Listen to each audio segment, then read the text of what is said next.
By Friday, the 30th of August, and we're here to look at the astrology for the weekend.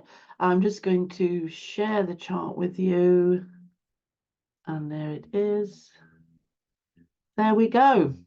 Right, now what I've done there is I've actually moved on to just after the weekend, so let's come back. Okay, we're here. So we've got the moon has almost finished with Cancer. Oh, time flies. So it's at 28 degrees of Cancer. And the next stop, of course, is Leo. Now, after Leo is Virgo, and at that point, the moon will be conjuncting the sun or getting in the same part of the sky, as far as we can tell. And it will be a new moon, which I spoke about yesterday. But the power of the new moon is not actually when the moon is in front of the sun.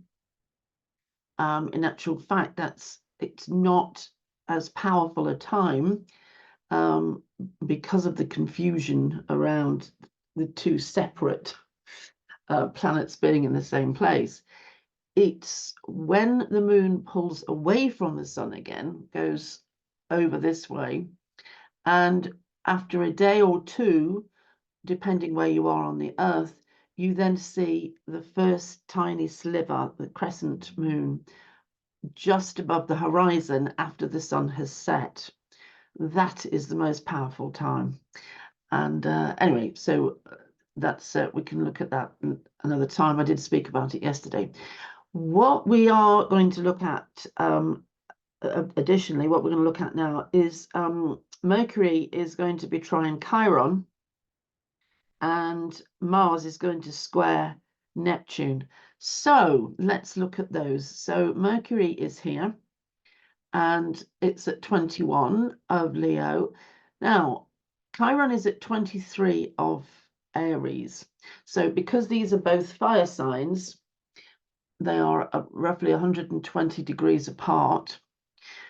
So any aspect between them or any contact between them, because they're both fire signs, is going to be kind of like a friendly contact, like holding hands type of contact. So what does that mean then when over the course of the weekend on Sunday, Monday, Mercury gets right up exact with Chiron? Well, first of all, as I'm always saying, the main part of the effect that we feel is just before it goes exact. So this weekend it will be quite obvious. Okay, so Mercury symbolizes for all of us in the collective in transiting astrology. Mercury symbolizes what we notice, what we're told, how we communicate. Now, that sort of seems like a bit woolly, but when you think about it, we are all ruled by the level of communication, information, which comes from the news, from each other, comes via sometimes just sitting in the car and passing a billboard with information on it, sitting and reading a newspaper, a library, right? Selecting a book, reading a book. All of these things can pass information into our brains, if you like, into our lives. And that act of us noticing and receiving the information, and indeed joining in and communicating ourselves, is ruled by Mercury. It's something to do with the passage or the flow of information. And also, not many people know that it is to do with what you notice. So if I'm looking at a piece of art on the wall, a painting, I will notice according to my Mercury. The information I get from it will be filtered by the Mercury in my chart. So putting that into transiting astrology, as we go through the days, the next couple of days, think about what you notice, right? So you're going to notice according to your own birth chart, but also outside of you in the general atmosphere, the environment.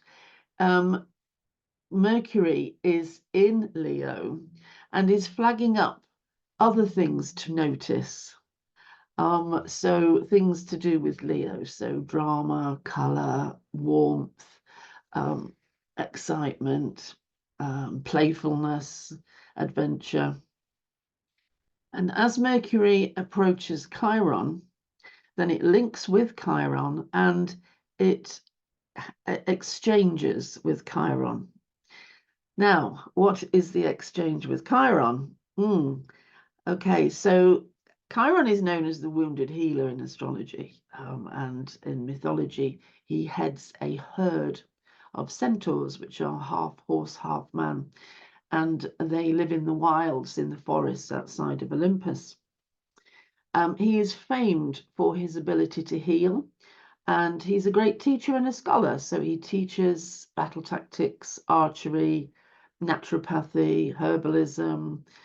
He's brilliant at bringing people even back to life, but from the brink of death, etc. And is famed throughout Olympus and probably the known world at that time. Okay, his problem was that he was hit in the thigh by a poisoned arrow, and that poison meant that he couldn't cure himself. So he could cure and help everybody and anybody, but he could not heal his own wound. And he went off to his cave and he was howling. In astrology, what we're left with in terms of the meaning of Chiron is how it invokes a sense of howling. You literally want to go to your cave and howl because something is incredibly unfair. Something makes you feel bitter, makes you feel embarrassed, humiliated, rejected. It is so unfair. This is a human pain that is caused by something that does not allow us something that we would ordinarily expect to have. So, for instance, a little girl might wish to be a dancer, wants to be a dancer all her life, wants to dance, but unfortunately finds out that her ankles or knees are too weak and she can never be a professional dancer. It's that Chiron wound.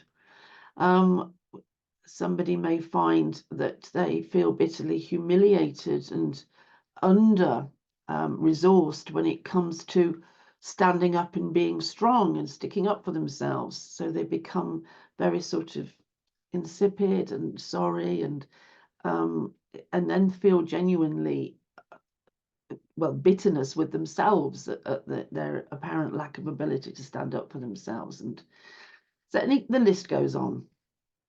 Okay, so if Mercury, which is the energy with which we notice things and communicate and listen and exchange, is in touch with that kind of humiliation, woundedness, angst, anxiety, distress, then it stands to reason that this weekend we might notice a similar situation. We might notice a situation where we feel sorry for somebody in their situation, or we might notice, with it being in fire, we might notice somebody make a fool of themselves because fire is so brash and obvious, it's masculine, it rushes in where angels fear to tread.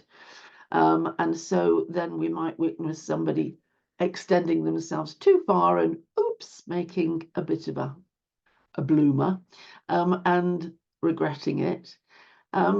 It's difficult to say exactly because obviously that we're all in different circumstances and the energy lends itself to all kinds of interpretations.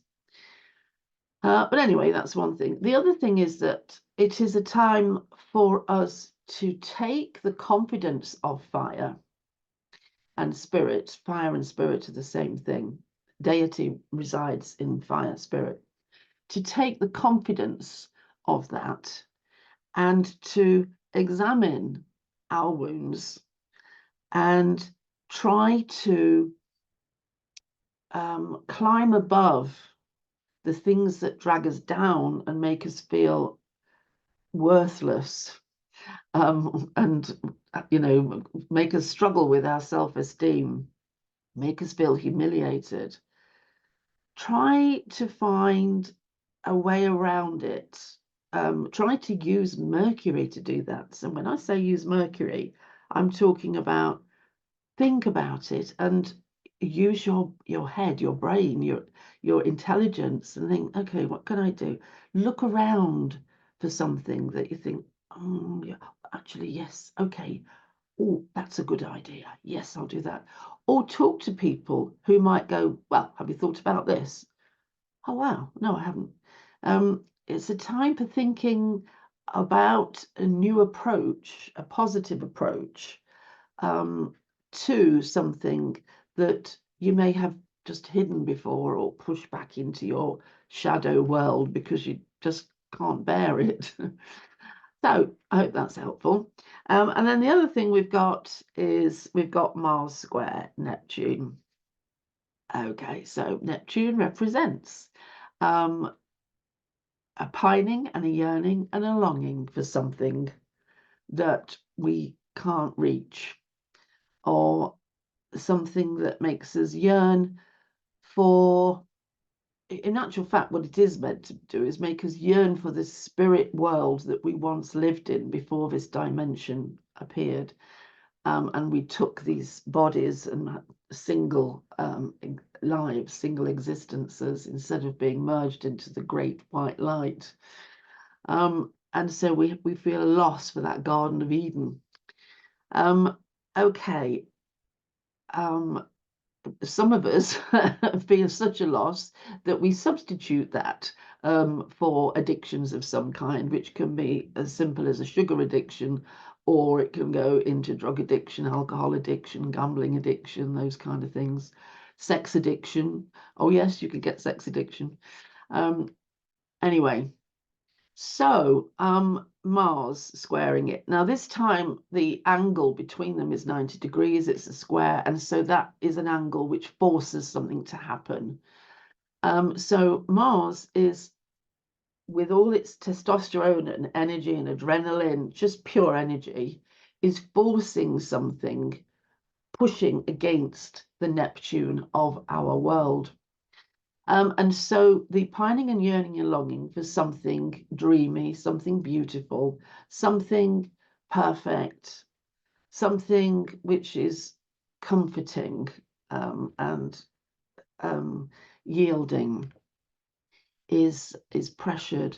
And so there is this is, I think, almost a sadness, really, a sympathy, a compassion, an empathy is invoked. Now, looking at that now, the two things aren't, if you compare now the Mercury trine Chiron to the Mars square Neptune, and actually they're not too distant, are they? They kind of are, there's echoes of the same thing in both of them. And so it's probably a time for reflection about something sad, something poignant, something that doesn't feel exactly right or makes us feel low. And it's about a focus on that.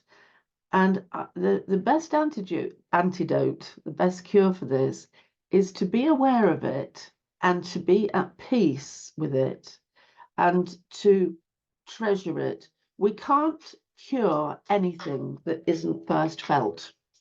And so by feeling these things and being aware of them, there is an opportunity for us to be cured, or to help with a cure, or to give us some kind of wisdom and maturity that allows us to see something for what it is, to take less pain from it, and to take more wisdom and learning from it, and be more compassionate with ourselves and whatever else we need to be compassionate with.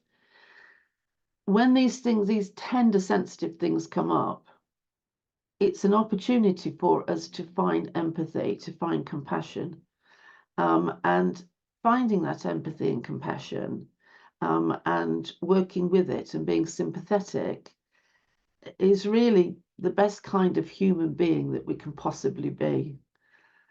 So I think it's a great opportunity for all of us to just smile and be helpful where we can with ourselves as much as somebody else. I've got Freya down here reminding me that his wound, that's my cat, my blind cat, reminding me that his wound is something that I should be paying special attention to. So he's nudging my knee like this. So I'll go and attend to him now. Okay, so I hope that was helpful. It's probably too long-winded, you know what I'm like. I should have stopped the share ages ago and I didn't. So I apologize for that. So I've been looking at you, telling you all about this, and I'm about that big in the corner of the screen. My apologies for that. Oh dear. Anyway, I'm going to go and I'll see you on Monday because I don't record over the weekend. I have to spend time with my family. But I am back here on Monday, and so I hope you have a lovely weekend, everybody. And it was great to talk to you, and I thank you very much. Thank you, just thank you for being here. Thank you for listening. I'm just so appreciative of people. I can't tell you how it's just lovely to have you there. Thank you.